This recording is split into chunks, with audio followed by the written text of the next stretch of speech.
सोलापुरातील इमामबाड़ा लष्करमध्ये भारतीय स्वातंत्र्य दिन मोठ्या उत्साहात साजरा करण्यात आला।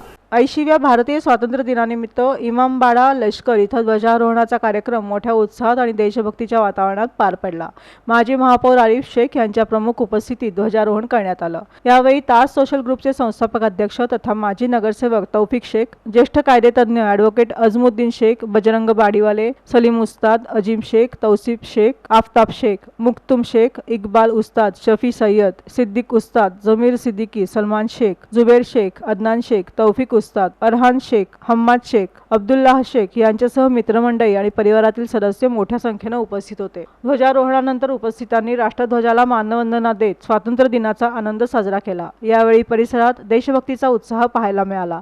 एकता, बंधुभाव आणि देशप्रेमाचा संदेश देत इमामबाड़ा लष्करमध्ये भारतीय स्वातंत्र्य दिन मोठ्या उत्साहात साजरा करण्यात आला। यावेळी बच्चे मंडळीसह सर्व उपस्थितांना प्रमुख पाहुण्यांच्या हस्ते अल्पोपहार देण्यात आला।